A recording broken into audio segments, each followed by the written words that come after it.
তো আজকে আমার আছে 3টে ব্রাইড। শরীরটা আমার একদম ভালো লাগছে না, তো পার্লারে স্পা আছে আর অনেক কিছু কাজ আছে। আজকে থেকে উঠতে ইচ্ছা করছে না, কয়েকদিন প্রচণ্ড চাপ গেল কাজে, রেস্ট হচ্ছিল, সেই জন্য শরীরের এই অবস্থা। পার্লারে কাজ কমপ্লিট করে দুটো ব্রাইড কমপ্লিট করে এলাম 3 নম্বর ব্রাইডে। তো আরও যে দুটো ব্রাইড করেছি সেটা অন্য কোনো ব্লগসে দেখাবো। এই একটা ব্লগস অনেক বড় হয়ে যাচ্ছিলো, সেজন্য ওই বাকি দুটোকে নিলাম না, শুধু থার্ড ব্রাইডটাকেই নিলাম। এটা বাজে 7:48, এখনও ব্রাইডের স্নান হয়নি। যে ব্রাইড চুড়িদার পরে বসে আছে, এখনও চুড়িদার পরে বসে আছে ব্রাইড। দেখি ব্রাইডের মুখটা। আজকে কয়টায় সাজবা তাহলে? 10টায় সাজবা? আজকে আমাদের অবস্থা শেষ।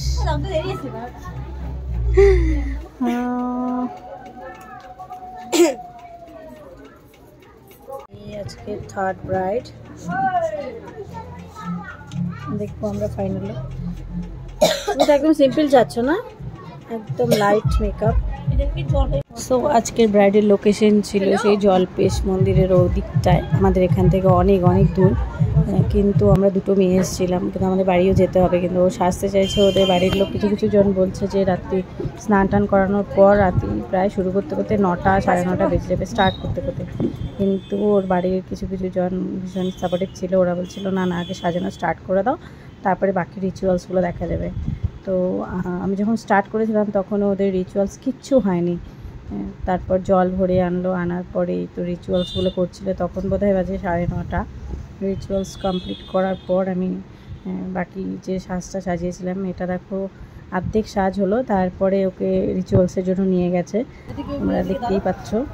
এবার স্নানটা কমপ্লিট করার পর বাকি যে সাজটা ছিল সেই সাজটা করাচ্ছিলাম আমি। আর ও চেয়েছিল একদম সিম্পল, একদম যতটা সিম্পল করা যায় সেইভাবে আমি সিম্পল করে দিয়েছিলাম। কিন্তু ওদের বাড়ির সবার খুব পছন্দ হয়েছিল। একটা ওয়াটারপ্রুফ বেস করেছিলাম আমি আমার তরফ থেকে, যতটা আমার পসিবল হয় সেই হিসাবে আমি খুব ভালো করার চেষ্টা করেছি। সো তোমরা দেখো। আর ওদের সবারই খুব পছন্দ হয়েছে। কমপ্লিট করলাম, এখন আছি জলপেশ মন্দিরের এখানে। এত রাতে এবার বাড়ি যাব। ভালো লাগছে সব।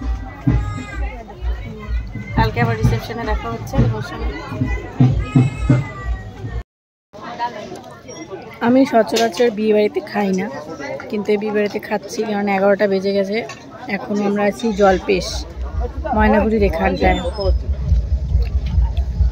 11টা অলরেডি বাজে। এতটা রাস্তা যাব, বাড়ি গিয়ে খেতে খেতে অনেক রাত হয়ে যাবে, তাই জন্য এখানে খেয়েই যাচ্ছে। আবার খাওয়া দাওয়া কমপ্লিট করার পর এবার পেমেন্টের জন্য আটকেছিলাম। পেমেন্টটা করতে একটু লেট হয়ে যাচ্ছিল, ওরা খুঁজে পাচ্ছিল না। ভাবলাম যে ব্রাইডের একটু ভিডিও করে নিই। এবার এত রাত্রি বাজে 11:30, অলরেডি বেজে গেছে 11:30।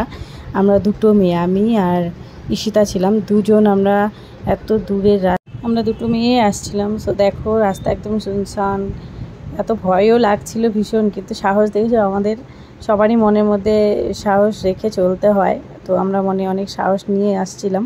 আমার পর জলপাইগুড়ি পর্যন্ত আমাদের নিতে এগিয়ে এসেছিলো। সো ভয় তো কিছু পাচ্ছিল না, ভয়কে জয় করতেই হয়, আমরা ভয়কে জয় করেই এগিয়ে